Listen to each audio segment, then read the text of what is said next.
thousands have walked through the doors during the 50th AAU Girls Junior National Volleyball Championships, aspiring to a #1 title. But for two South Florida players, Mackenzie Ryan and Karoline Zabilowicz, the sport of volleyball helped save their lives. I felt like I didn't really have control of my feet, and I was having really bad shoulder pain, and so they put me on a medicine, and one side of my face was completely paralyzed. Like, it wasn't blinking right, it wasn't moving right. So we went to the hospital, and they had diagnosed me then with Bell's palsy, but that was like the true first symptom. I was playing volleyball and I originally got a concussion. That's like why we went to the hospital. And while we were in the hospital, I got diagnosed with Guillain-Barre, and I was kind of scared. I didn't think I was gonna like play volleyball like ever again, and it was like really scary. And her balance was really off way more than it should have been, and so she was examined after a couple days by a neurologist who was the one who realized that this was definitely a concussion, but there was something else going on. I remember telling all of them that I felt like I couldn't feel my feet. They were constantly asleep. Inexplicably, the two girls were diagnosed with Guillain-Barre syndrome as teenagers, just 17 months apart, despite the disease more commonly afflicting older adults and males. There's currently no known cure for GBS, only ways to alleviate the symptoms and shorten their duration.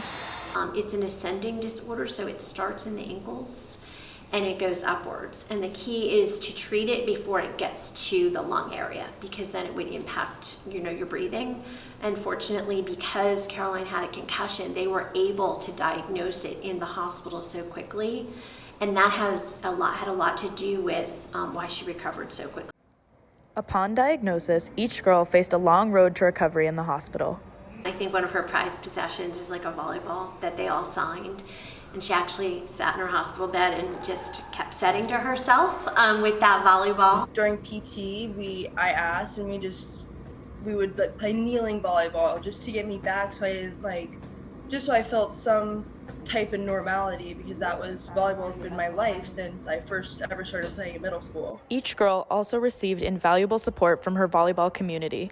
It was nice to have people with me and not been through the same thing, but kind of relate to what I'm going through. It was other mothers that really were helping us get through it. The team was amazing when she was in the hospital, sending all kinds of gifts to keep her busy. It was so hard being in a hospital, especially it's not close to where my parents live, so there was days I wouldn't see either of them because they have to go to work and they have to take care of my other brother. And so when I saw them, it was amazing, and it just meant so much to me. Karoline's team, Tampa North 14 Black, recently took the court during the first session of the tournament. One of the primary reasons Karoline joined Tampa North was to be able to play in an AAU tournament. She was unsure she would be able to attend after a GBS flare-up in May left her and her doctors shocked, but Karoline and her family aren't taking the experience for granted. It's really fun. It's definitely really when you go against big teams, it's just an overwhelming experience, but it's really fun.